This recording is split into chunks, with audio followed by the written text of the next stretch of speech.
What is up, guys? So I want to make this video quickly showing you how I tint my fog lights.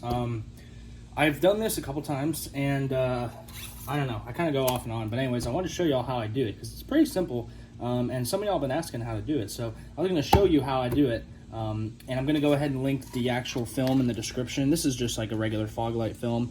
I think I got on eBay for pretty reasonably cheap. I think it was under like $10. But I'll put that in the description. The only thing, and I'll show you, the only thing about this tint that I'm not a huge fan of is there's almost like a, what do you call that? There's like a texture to it. Not a texture, but it has almost like a honeycomb print in it. When I lay it out, you'll see. And I don't really care too much, but I don't know. It's not my favorite thing anyways. So I took the fog light off the car, and I just did the other one, but like I said, I thought I'd show you. And also, disclaimer, I'm not a professional when it comes to tinting or wrapping or stickering or anything like that. This is just the way that I do it, and so I figured I'd share it because it works for me. So anyways, I'm going to go ahead and get a microfiber towel and get some glass cleaner or even probably some water. And go ahead and just clean the lens off first. You want to make sure you have a nice clean surface to work with here. And because that's always a pretty beneficial thing. And now that that is cleaned off, you're going to go ahead and get your film. Now, for me, on these 2005 Outback fog lights, I was able to get a part of the roll, and I measured just from top and bottom roughly, and I cut straight across. And then when you cut straight across, if you bend this in half, each side is just long enough to be able to fit the fog light, and you still have a little bit of excess to play with. So that is how I did that, and it made it a little easier. Anyways, now that that's clean, we're gonna go ahead and lube it up. We're gonna spray it. I have a little spray bottle here. It's just water, but I used to put these on just sticking them without any liquid or water, but it's not as good, and it really doesn't. It's not the right way to do it because you can't like correct it if you have any big bubbles or anything. Go ahead and soak it. You don't have to douse it, I guess, but give her a good soak. And you're going to get your film, peel it. You have to be careful too, because you don't want this to roll up on you. There we go. And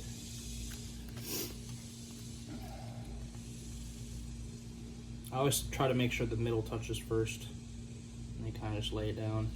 And now, luckily with the water, start from the middle, and you can just kind of push the water out on the edges. I do it with my hand. You could do it with a squeegee or a little tool. They make tools for this, but I don't know how well you can see. My finger's not like blocking it. But I had a friend who used to use glass cleaner to do this, and I guess you could do it because it's a liquid, but I just didn't like the idea of that. I don't know.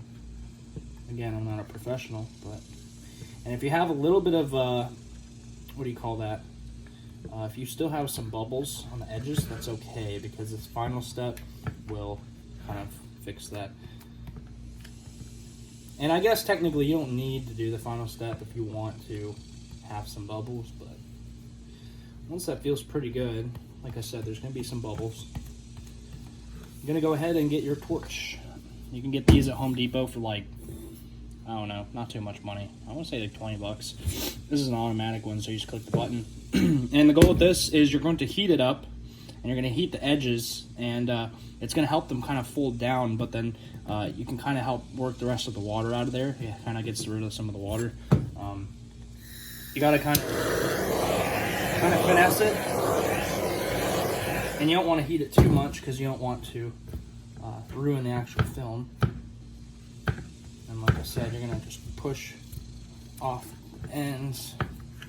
Make sure you get all the rest of that water out. And now, in all fairness, these actual fog light housings, they've seen better days. They do have a lot of imperfections on them.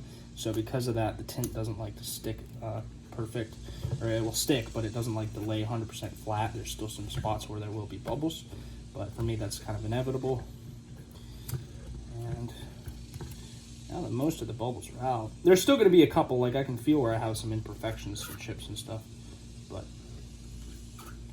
it's okay. I'm going to heat it one more time. I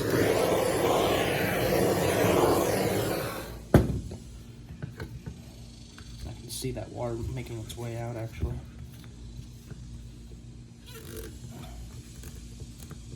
And most, for me at least, most of the bubbles are working their way out. But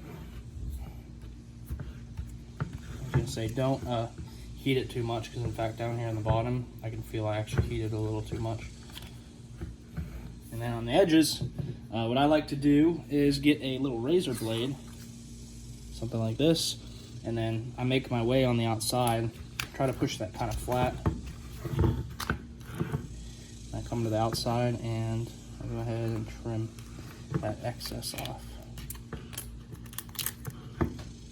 And you can leave it if you want. I like to trim it off, and then I still give myself a little bit of room to let it kind of lay down and hold on to the actual housing. So I leave maybe like a centimeter of area. Well, usually. But yeah. So, again, I'm not a professional. So if you have any tips or tricks or whatever that you think would make this much better, tell me, because I literally just taught myself one day, so.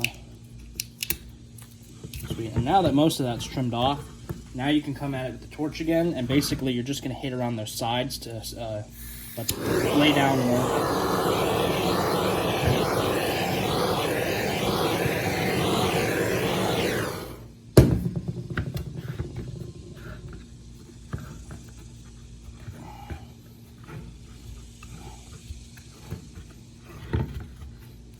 Sweet.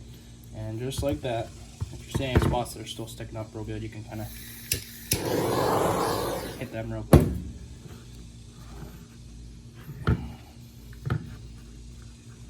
Sweet.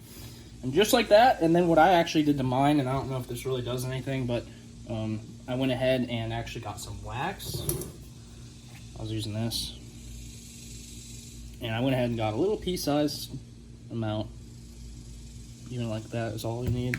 And I actually went ahead and just put a little coat of wax on this. I don't know if it really does anything, but it makes it feel better and it makes it look a little better in my opinion. I feel like it'd be easier to clean them if you had bugs and stuff getting stuck to it. That's like the main reason actually. And once I did that, I went ahead and buffed it off. And yep.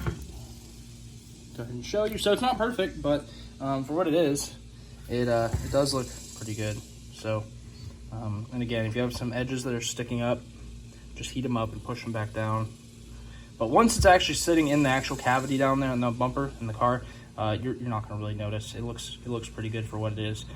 Now again, you can have someone like professionally do this and it would look way better. I'm just going to be honest about that. But if you're trying to quickly DIY it, this is the way to go. And yeah, I know the corners don't look pretty, but it's not supposed to, at least not for me. And actually, fair disclaimer, I'm just going to show this because I messed up. I did heat this too much, and because of that, it started to bubble up the actual coating. So now that you saw that, hopefully you won't make that mistake.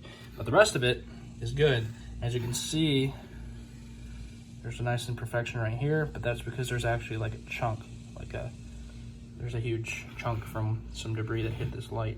Other than that though, for the most part, the rest is pretty good. I think so. So anyways, hope you guys enjoyed that, and we will see you guys next time.